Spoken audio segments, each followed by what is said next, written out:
¿Nos están envenenando con maíz transgénico? Hablemos con ciencia.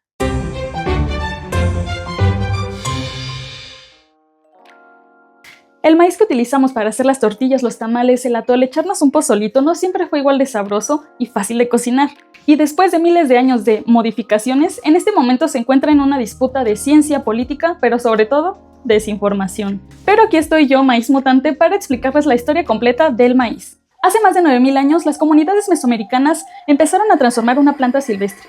Una planta toda rascuacha, dura y sin granos que no te alcanzaba ni para un esquite. Y su nombre es el teocintle. No tenía mazorcas ni granos fáciles de desgranar, pero generación tras generación fueron seleccionando las plantas hasta que nació el maíz. Con el paso de los años, nuestros ancestros nos fueron dando los maíces criollos. Pero te preguntarás, ¿qué es lo que hace criollo a un maíz? 1. Ha sido seleccionado y conservado por agricultores a lo largo de muchas generaciones. 2. Está adaptado a clima, suelo, altitud y condiciones particulares de una región en específica. Y 3. Presenta variabilidad en forma, color, tamaño, o sea que no tiene uniformidad. Estos maíces no son naturales en un sentido estricto, que bueno, ya hablaremos de esa palabra en otro video, porque me molesta muchísimo. Tiene un valor cultural, genético y alimentario enorme, y obviamente a los genetistas nos interesa mucho eso, así que no se preocupen, no nos queremos deshacer de ellos. Pero su rendimiento suele ser bajo y no suele usarse a gran escala. Después, allá por el 1933, surgieron los híbridos, al descubrir el vigor híbrido. Esto sucede cuando cruzas dos líneas puras y obtienes una primera generación más productiva, que una línea pura es cuando las generaciones no cambian. Pongamos un ejemplo con perros. Si tú cruzas un chihuahua con un chihuahua, siempre va a salir un chihuahua. Si cruzas un pug con un pug, siempre va a salir un pug. Esas son las líneas puras. Si tú cruzas estas dos líneas, se vuelve un híbrido. Un puguagua, digamos que con las leyes de Mendel sería la ley primera, donde dos A mayúsculas se juntan con dos A minúsculas y todos salen iguales. En el caso del maíz, buscaríamos, por ejemplo, una planta que fuera alta, pero con mazorcas grandes, y otra que fuera bajita, pero con mazorcas delgadas. Nosotros esperaríamos que el vigor híbrido fuera una planta bajita, pero con mazorcas grandes, porque entre más bajita, menos energía necesita la plantita. Después se fueron desarrollando muchos otros en otros países y en México, sobre todo en el CIMIT, se crearon varias variedades que son de las más importantes aquí en México. Que, pequeño spoiler, este vigor híbrido lo descubrieron en Estados Unidos y el primer híbrido pues se creó ahí. Esto del vigor híbrido no solo se hace con características de tamaño o cuántos granos tiene, sino también de cuestiones de sequía, de resistencia a ciertas plagas, que es lo que ha hecho el CIMIT, por ejemplo, y también se ha hecho con cosas pues un poquito más vanidosas como simplemente la apariencia del maíz. Y de aquí surgió el maíz arcoíris, que lo puedes encontrar como Glass Jane Corn, también creado en Estados Unidos. El problema es que en la siguiente generación no siempre vamos a tener los mismos resultados, porque existe algo llamado segregación filial, y a esto se refiere la segunda ley de Mendel, donde si volvemos al ejemplo del puguagua, que sería un chihuahua con combinación pug, pues no vamos a tener otro puguagua, puede que tengamos uno que se parezca más al chihuahua, otro que se parezca más al pug y otro que también sea intermedio, pero no todos van a ser iguales. Lo mismo ocurre con el maíz, y pues esto nos lleva mucho tiempo y cansancio. Con el paso de los años, esta tecnología se fue haciendo más en laboratorios que en el campo, y poco a poco se fueron metiendo ciertas herramientas biotecnológicas o pues genéticas que nos ayudaban a cortar el tiempo. Entre ellas está utilizar los marcadores genéticos, que digamos que son como una etiqueta de ciertos genes, donde yo ya sé que, por ejemplo, tal planta va a ser bajita y tal planta va a ser con maíz grande. Entonces yo hago una prueba genética y veo cuáles de todas estas plantitas que me salieron tienen el gen que yo quiero. De esta manera yo selecciono desde el principio qué plantitas voy a utilizar para hacer mi siguiente generación y no pierdo mucho tiempo. Y el proceso es el mismo, sigue sin haber ninguna modificación artificial. Pero esta pequeña complicación que tienen los híbridos hace que seamos dependientes de las semillas y que por lo general se haga por institutos o empresas que suelen monopolizar todo. Y obliga al agricultor a comprar la semilla cada cierto tiempo, porque la semilla no va a dar la misma descendencia como les explicaba anteriormente. De este modo, las empresas se aseguran que siempre la semilla que te vendan va a ser lo mismo. La semilla que te dan siempre va a ser idéntica a lo que te están vendiendo. Ahora pasemos al maíz transgénico, que surgió por ahí de 1990, pero el primero en comercializarse surgió más o menos en 1996. En el caso de los maíces transgénicos, aquí sí hay una modificación genética en laboratorio y se refiere a que tiene ADN de una especie que no es suya. O sea, por ejemplo, que tomen un gen de un jitomate, que pues no es igual a un maíz, y se lo metan al jitomate, o puedan tomar una de una bacteria o incluso de un virus. El primer maíz transgénico comercial fue el BT, que las siglas significan Bacillus thuringiensis, una bacteria, porque este maíz tiene un gen que viene de esta bacteria que le permite resistir a insectos como el gusano cogollero. Y este también fue creado en Estados Unidos por Monsanto, que ahora es Bayer. De lo que tuvo controversia fue que hubo por ahí un artículo que decía que afectaba a las mariposas monarca, pero el artículo que surgió pues no estaba como que muy bien refutado, porque lo que hacían era que le ponían esta toxina pues muy directamente o en grandes cantidades a las mariposas y pues evidentemente pasaban cosas malas, pero pues así no funciona en la naturaleza y así no funciona en la planta, porque esta toxina que tiene pues no le hace daño a todos los insectos, solo a ciertas variedades. Y aparte no nos hace daño a nosotros, que ese también era como que otro temita por ahí que tenían como miedo a las personas de que pues tiene una toxina. Entonces es como de, ¿por qué tiene una toxina? Y no todas las toxinas son tóxicas para los humanos o para todos los animales. Esas fueron como las principales preocupaciones. Por ahí tengo un video de hace muchos años en TikTok, si quieren vayan a buscarlo por ahí. Seguramente si ponen mi nombre y Maíz BTS aparecerá. Pero bueno, el chiste es que a los humanos no les hace daño y existen ciertas estrategias de manejo que hacen que pues no le afecte en gran medida al ecosistema o a muchas especies que podrían verse en peligro, aunque realmente pues no sea así. Esto no es divertido. ¿Ves esto?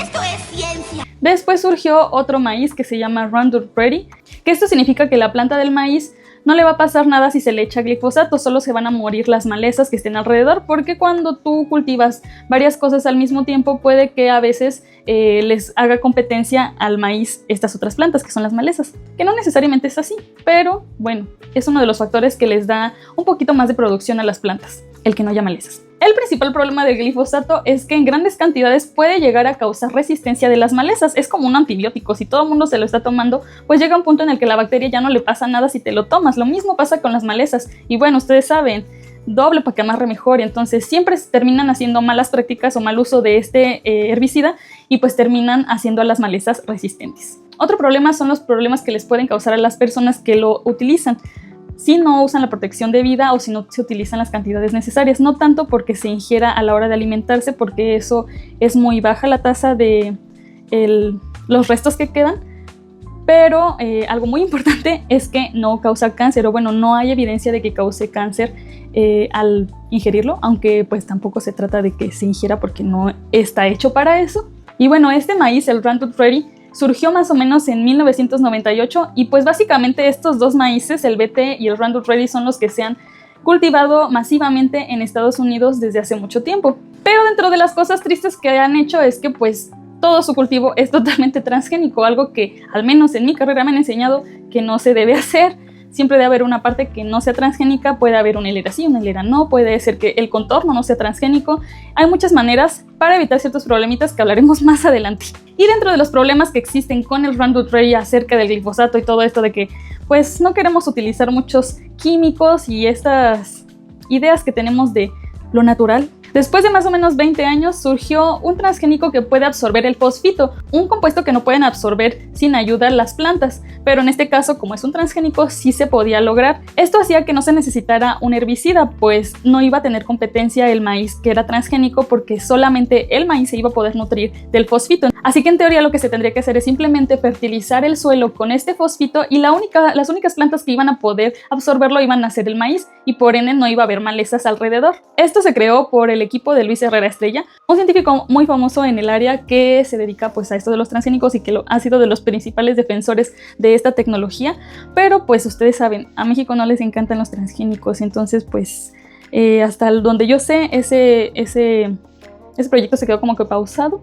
No sé si vaya algún día a haber una versión comercial, porque los otros dos que les dije pues ya había una versión comercial, pero de este pues no existe, solo está la teoría y parte del proyecto, pero pues no se finalizó. Estos son los principales maíces transgénicos, pero en general los transgénicos fuera del maíz han ayudado a muchísimas otras cosas. Entre ellas han sido utilizados para aumentar la calidad nutricional, la tolerancia al estrés hídrico, a la sequía.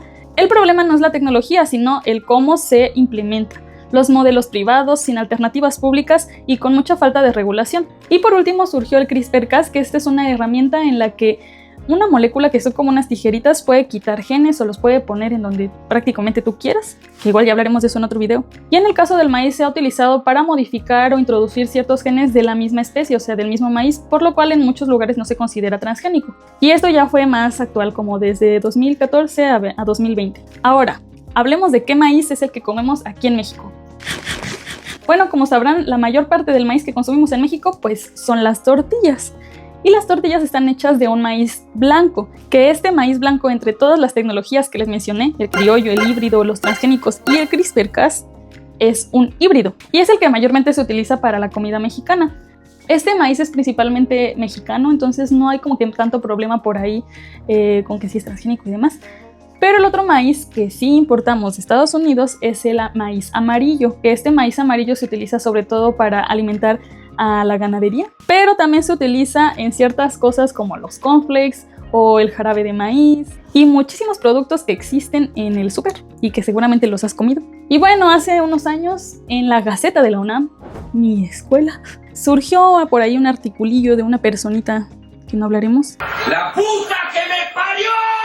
¡La puta que me parió! Que decía que la tortilla mexicana tenía maíz transgénico. Y pues todo el mundo se atacó y todo el mundo estaba como de que no, ¿cómo puede ser posible la soberanía alimentaria? Y pues fue portada de la Gaceta y se hizo viral y todo el mundo estaba como de que wow, no, qué horror. Y después, como una semana después, o en la siguiente Gaceta, no me acuerdo exactamente qué tomo fue, surgió una contrarrespuesta de este artículo por parte de justo Luis Herrera Estrella y Francisco Bolívar Zapata, que también es uno de los grandes pioneros en este tema y que de hecho tienen un libro en conjunto con otros científicos acerca de los mitos y realidades de los transgénicos, que se los recomiendo, que en su artículo decían que pues sí, evidentemente, es muy probable que haya maíz transgénico en las tortillas porque llevamos importando muchísimos años maíz de Estados Unidos y como les decía, el maíz de Estados Unidos todo es transgénico. Y pues dentro del comercio eso sucede, terminamos con algunas semillas que probablemente sean de por allá y que se hayan plantado por aquí sin querer, no necesariamente fue a propósito. Pero bueno, si ustedes no lo saben, yo se los cuento. La presidenta y el gobierno y todo el mundo ha estado diciendo que hay que proteger el maíz criollo.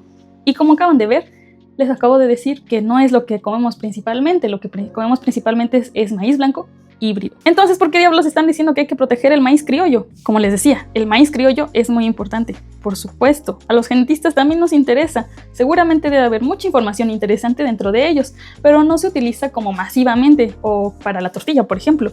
Sí se utiliza en algunas comunidades y se utiliza un poquito más como que familiar, pero no es algo que se venda masivamente como lo es el maíz híbrido.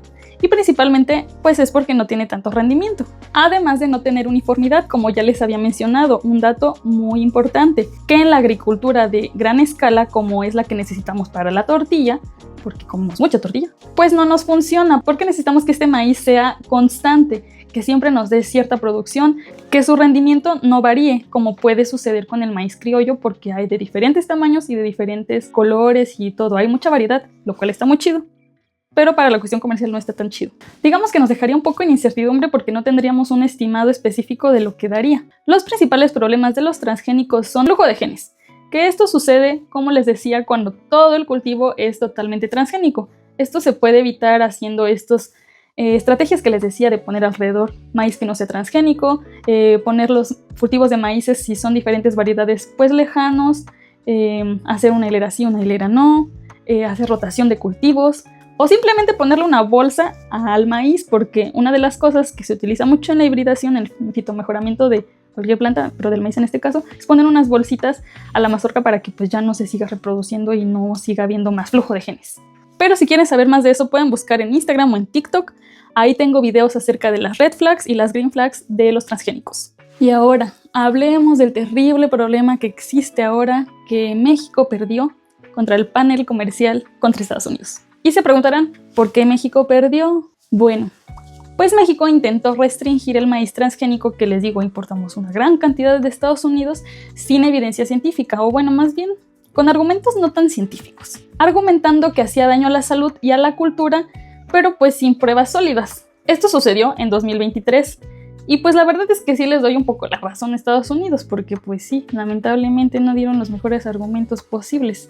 Y dentro del informe que salió en 2024 de la CNDH, también plantearon preocupaciones un poco, pues no tan fidedignas. Y bueno, ¿qué es lo que dice este informe que me molesta tanto? La primera es confundir la tecnología con la manera de utilizarse. El informe critica a los transgénicos como si todos fueran parte del mismo modelo corporativo, sin distinguir entre tecnologías ni entre usos públicos o privados. No menciona, por ejemplo, el maíz fosfito o lo que se haya hecho con CRISPR-Cas aquí en México. Asumen que todos los transgénicos implican una dependencia a las tecnologías. No diferencian entre patentes cerradas y un transgénico que está en desarrollo abierto o nacional. Ignora que México podría crear sus propias semillas transgénicas. Dicen que el maíz transgénico representa una forma de colonización cultural y económica. Y no reconoce el trabajo de muchos mexicanos que han trabajado en el CRISPR-Cas y en los transgénicos, dando muchos aportes a la ciencia. No considera que la soberanía puede fortalecerse si se promueve tecnología nacional, acceso abierto y participación de la agricultura en el desarrollo de las semillas. Ni tampoco menciona que son tecnologías que se pueden aplicar de una manera a la cultura que ya tenemos. La segunda es plantear la contaminación genética como si fuera algo tóxico, porque lo plantean como si este flujo de genes fuera veneno, cuando es algo que, como les digo, se puede monitorear y con buenas prácticas evitar. Y tampoco explican que el intercambio de genes no solamente es común en transgénicos, sino también en híbridos o criollos. También puede suceder que de un transgénico se pase a un criollo o de un criollo se pase a un híbrido, pero también es más probable que pueda pasar al revés. Dice, la introducción de los transgénicos puede provocar la desaparición de las razas nativas, o los criollos, como les venía mencionando. El problema es que pues no explica el mecanismo ni qué tanta probabilidad hay de que esto suceda. Pero más importante, como les decía, no entiendo por qué meten a los criollos si realmente nuestro mayor consumo es el maíz blanco híbrido. Entonces, ¿por qué les preocupan tanto los criollos si no se van a tocar? Dice, el uso de glifosato atenta contra los derechos de la salud, sin mencionar el riesgo de distinguir entre la exposición ocupacional directa o si es en el consumo de los alimentos, que ya hablamos de eso. Y pues evidentemente no muestra si hay niveles que se hayan detectado en los alimentos en México ni nada por el estilo. Dicen, el maíz transgénico amenaza el derecho de la alimentación adecuada, pero no explican cómo ni cómo el transgénico autorizado afecta negativamente la calidad, cantidad o acceso al alimento. También dicen que no hay información suficiente para evaluar los riesgos de los transgénicos, cosa que pues no es cierta.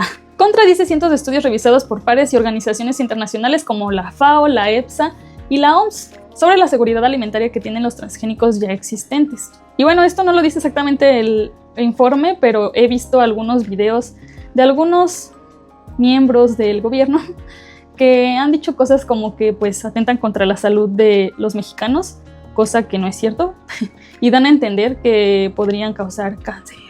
Que por cierto también hay un video en mi perfil, lo pueden buscar. Todo inició por un chisme.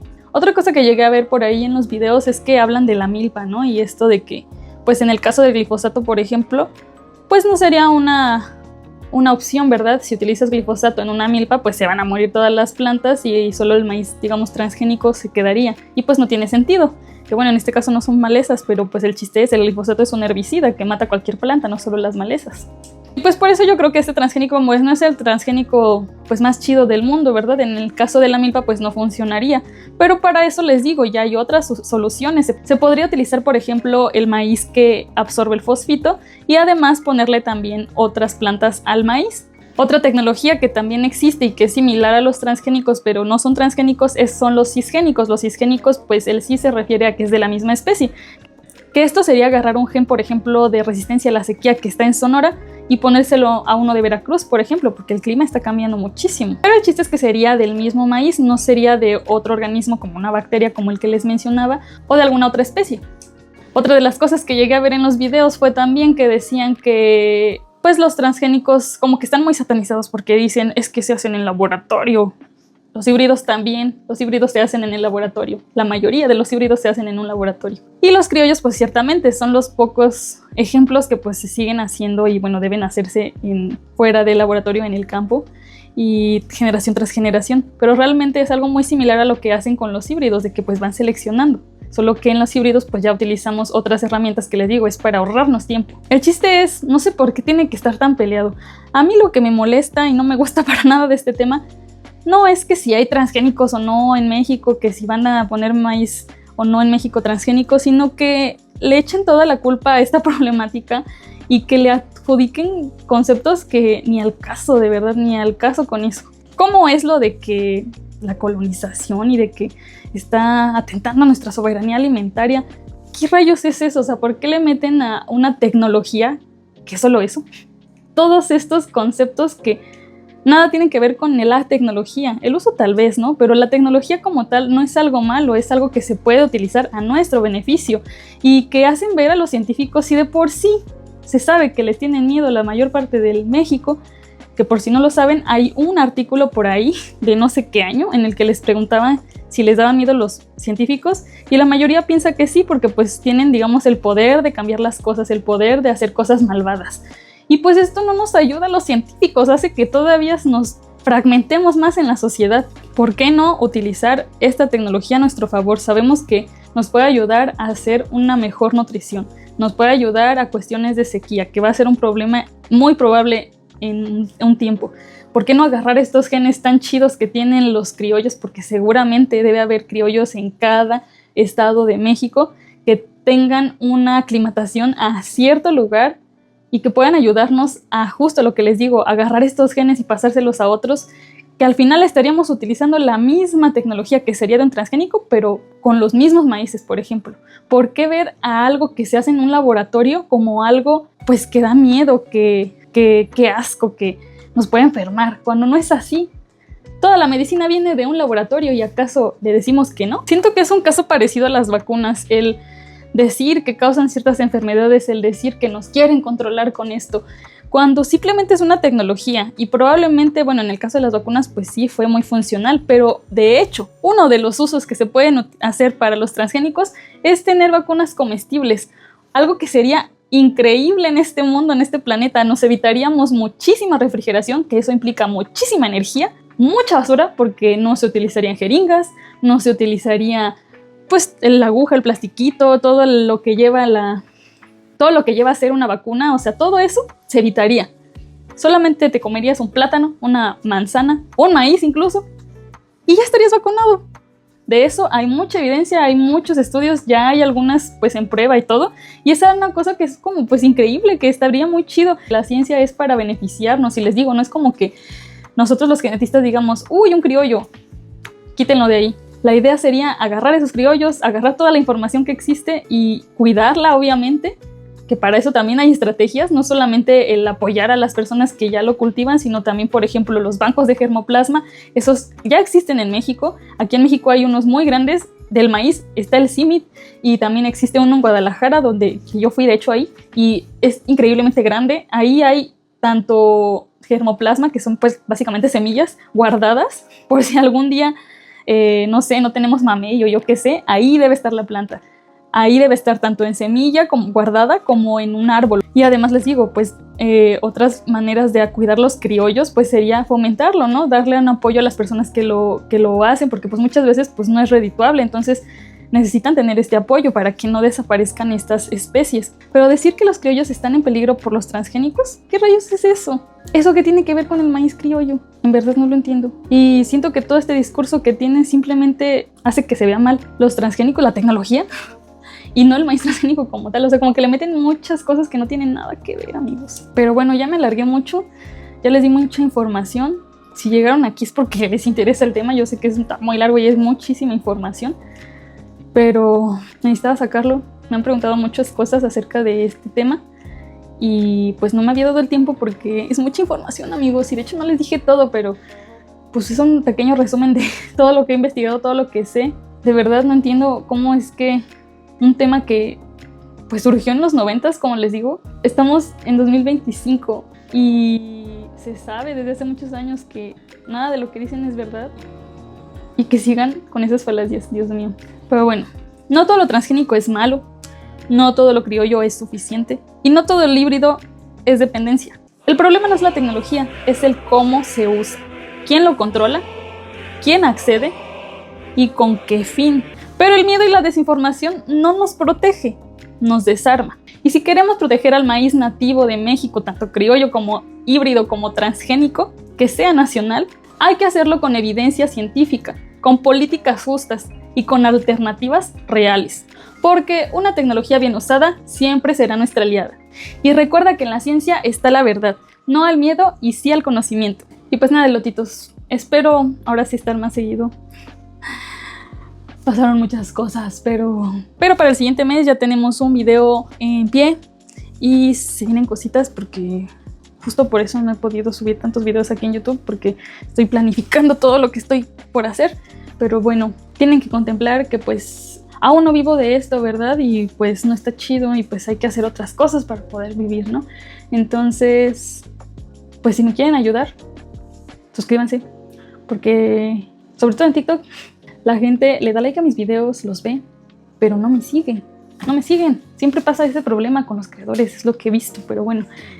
Síganme en TikTok, síganme en mis redes, ya estamos por llegar a 4000. Yo sé que son poquitos, pero para mí son demasiados. Yo me emocioné cuando llegué a 100 y me hace feliz que ya casi llegamos a 4000 y ojalá algún día lleguemos a 10000 en todas las redes, estaría de perlas. Yo siento que es un objetivo pues no muy alucin, siento que es algo que sí se podría lograr, pero pues necesito su ayuda, ¿verdad? Entonces síganme, suscríbanse, denle a la campanita, todas esas cosas y pues para que siga sacando cosas más fácilmente y ya no me tarde tanto. Espero que les haya gustado este video, sé que es un poco informativo, pero pues si les gustó denle like. Si aún tienen dudas acerca del maíz y de lo que quieran, pueden buscar mis videos, pero si no, déjenme sus dudas en los comentarios. Díganme si quieren que les hable más de cierto tema en específico de esto, o si quieren que ya pasemos a otra cosa, porque ya hablo mucho del maíz. ¿Y qué les parece mi nuevo microfonito? No es un micrófono, pero pues ya saben, todo el mundo está con eso de que les encanta tener algo aquí en la boca. Ya me voy, elotitos, porque ya es bien tarde y aún tengo cosas que grabar. Nos vemos. Bye.